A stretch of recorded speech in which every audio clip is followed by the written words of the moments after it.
The buzz inside WNBA headquarters isn't your typical mid-season chatter. It's the kind of nervous energy you feel before a storm hits. And it's not about a losing streak, a blown draft pick, or another round of officiating controversies. No, this is about a far more terrifying possibility. Multiple insiders are now whispering the same warning. 2026 might be the final year Caitlin Clark ever suits up in the WNBA. It just ends their chances. And it diminishes the interest in the WNBA as a whole. If we're being like, more than diminishes, is a devastating blow to the interest in the WNBA as a whole, due to the magnetism and the Clark effect. Let that sink in. The league's brightest light, the player single-handedly responsible for record ticket sales and TV ratings, could be gone in just 2 seasons. And the anxiety isn't coming from her teammates. It's radiating straight from the league office itself. The question hanging in the air: how does the WNBA survive if the face of its entire modern boom walks away?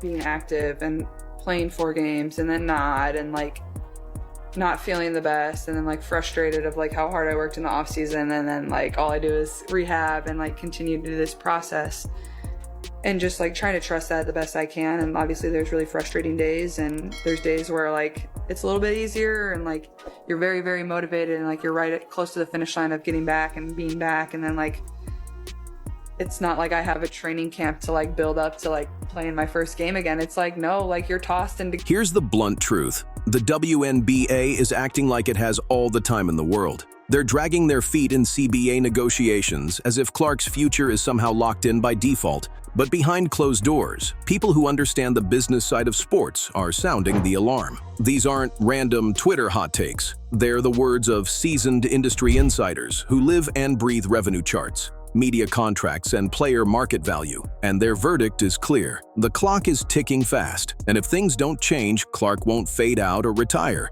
She'll make the calculated choice to take her talent elsewhere. Why? Because right now, the league's decisions are making staying far less appealing than the offers already waiting for her outside. Speaking of Caitlin Clark, fans over the last 24 hours started losing their mind when they saw that the WNBA had Caitlin Clark listed as a game-time decision for tomorrow's game against the Dallas Wings. However, after practice today, Coach Stephanie White did a little interview, and they asked obviously about Caitlin and where she's at in her recovery. And she said that Caitlin Clark is not yet practicing with the team. She has been doing full court running and endurance work, but she hadn't been added to the mix. So once again, it seems like she's obviously, or hopefully, not going to be playing tomorrow if she hasn't done any practicing. And it still might be quite a bit of time before we see Caitlin Clark back on the court. When she came back from the last, I think it was a quad injury at the time, when she came back from that, it was only reported that she had 1 full speed practice before they brought her back on the court and back into the games. I'm hoping this time they do just wait it out.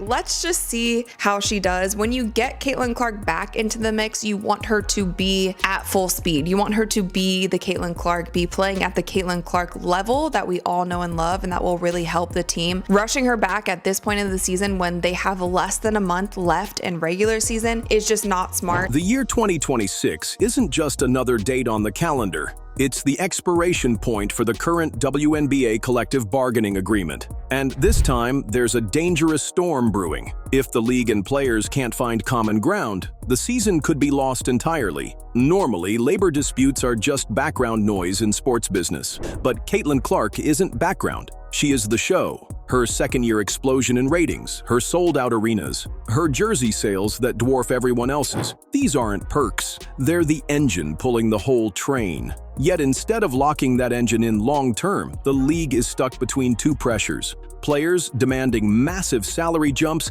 and a rival league unrivaled waving million-dollar offers under the noses of the same stars the WNBA can't afford to lose. It's a perfect recipe for disaster, especially when every fan, sponsor, and broadcaster knows the truth. This league is riding a one-woman wave, and that wave has options. This is something that do not be surprised if President Trump speaks on with that kind of audience that is protective of a Caitlin Clark and what she stands for and what she represents. And they come to a conclusion that they believe she is being unfairly treated. that is going to be a problem for the WNBA. And based on Trump's history with the NFL and him being an obvious sports fan, goes to events and stuff like that, he pays attention to this kind of stuff. I'm just warning them, watch it, because if he gets involved and that base gets involved, because somehow, some way they embrace victimhood. On paper, solving this sounds simple. Pay the players what they're worth. But sports economics isn't that neat. The WNBA's financial foundation is still fragile. It's like trying to install a luxury penthouse on a building whose scaffolding is still up. History has already given us cautionary tales. The NHL, with decades of history and deep-pocketed markets, shut down for an entire season in 2004 to 2005 over labor disputes and never fully regained its cultural high point. That was a league with built-in fan loyalty and billion-dollar TV deals. The WNBA doesn't have that safety net. If 2026 turns into a canceled season, the fallout wouldn't just slow momentum, it could crater the league entirely. And looming over all this, Unrivaled, the upstart competitor co-founded by WNBA stars, which has already proven it can lure top talent with shorter seasons, lighter travel, and million-dollar checks. Last year, they offered Caitlin Clark 7 figures for just 2 months of play. Imagine what that number will look like in 2 years. She is an object of scorn for good reason. She's awesome, she's swaggery, she does turn your home crowd into a road crowd. She is a frustrating player to guard, all of it. And if she is, for some of these teams, a bit of a villain, that's sweet. It only will make her better. She is already one of the 3 or 4 best players in the sport, as a lot of us thought she would be in short order.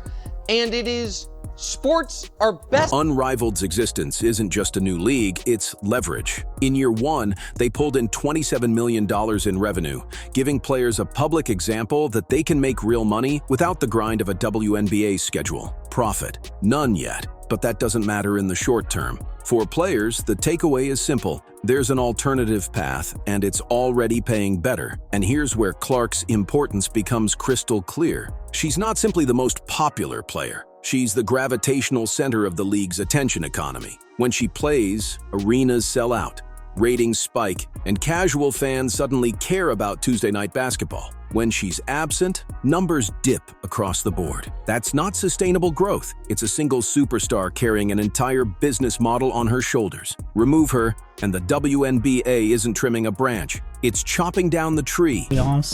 But she was eliminated, swept in 2 games.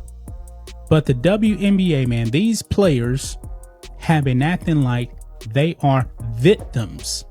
Now, Caitlin Clark has brought a whole bunch of eyes to the WNBA. And what do these players actually do? Folks, it has gotten really, really ridiculous, man, in the WNBA, because all these players are screaming racism. For the fans, yes, they are attacking. So when insiders warn that 2026 might be the end of Clark's WNBA chapter, they're not talking about a sentimental farewell. They're describing a business reality. In a canceled season scenario, she doesn't have to wait it out like past stars. She can take a $1 million unrivaled deal, play overseas for bigger paychecks, or spend a year cashing endorsement checks worth more than her WNBA max salary. And here's the kicker. The WNBA can't match those offers financially or structurally. Even if they double her pay tomorrow, it's still dwarfed by what's waiting elsewhere. The only card they can play is legacy, convincing her to be the foundation of a league that lasts decades. But that pitch crumbles if the league can't even guarantee there will be a 2026 season. And from Clark's perspective, why keep battling through physical targeting, petty locker room politics, and a grind of 40 games for a fraction of the pay when another league is promising more money, fewer games, and star treatment? That's why the word panic doesn't feel like an exaggeration. It feels like a forecast. No timetable for Caitlin Clark's return after being evaluated this week. this week, which means worst case scenario, the Indiana Fever can be without Caitlin for the rest of the year. But best case scenario, she comes back after missing a few games. But does that mean she'll be healthy? 100% fully healthy at least. Their next 3 games, which are the final games of July, is against the Aces tonight at home, then Chicago Sky on the road, then back at home against the Phoenix Mercury. But here's the schedule for the beginning of August. And again, this Fever team has to prepare to be without Caitlin Clark as she has no timetable for a return. The real danger for the WNBA isn't just losing a superstar, it's losing the only player who's been able to bend the sports spotlight toward the league in decades. Caitlin Clark is not some quick-burst rookie who had one hot season and then faded into the background. She's a force who's already dragged a struggling Indiana Fever team into national conversations, survived intentional fouls and physical targeting that would have sidelined lesser players, and built a personal media empire that makes the league's official accounts look like side projects. Even on her quiet nights, games where she's not dropping 30 points, Clark changes the atmosphere. Defenses warp around her. Coaches adjust entire game plans. Networks shift their prime slots to carry her games. Ticket brokers triple prices when she's in town. The numbers don't lie. Her presence isn't just felt on the court. It's in every spreadsheet that tracks revenue, attendance, and social engagement. When she's in uniform, the WNBA feels like a pro sports league with global reach. When she's absent, too often it feels like a small market showcase hoping to sell a few more hot dogs and t-shirts. This isn't an insult to her peers, it's a hard truth about star-driven economies. When the star leaves, the economy collapses. The NBA learned this lesson the hard way decades ago. When Magic Johnson and Larry Bird lifted the league out of obscurity, the NBA made sure to invest in marketing, player development, and broadcast partnerships that could survive their eventual retirements. When Michael Jordan stepped away, twice the infrastructure was strong enough to keep the audience engaged. The NFL's the same way with quarterbacks. They built an entire machine that churns out new faces for fans to rally behind. The WNBA hasn't built that safety net yet. Right now, Clark isn't just part of the system. She is the system. Remove her, and you're left with a hollow shell. That's why 2026 is a cliff-edge year. If the CBA negotiations collapse and the season is lost, Clark doesn't need to stick around and hope things improve. She can step into unrivaled for a massive payday, head overseas to Europe or Australia for higher salaries and lighter travel schedules, or simply take a year to rest and pull in more endorsement money than she earns on the court. And here's where the gap turns into a canyon. The WNBA's max salary sits below $250,000. Even if the league stretched to a historic 50% increase, it wouldn't sniff unrivaled 7-figure offers. That's not bargaining power, that's a reality check. But if you think this is only about the money, think again. There's also the respect gap. Clark hasn't been blind to how certain WNBA veterans have reacted to her presence.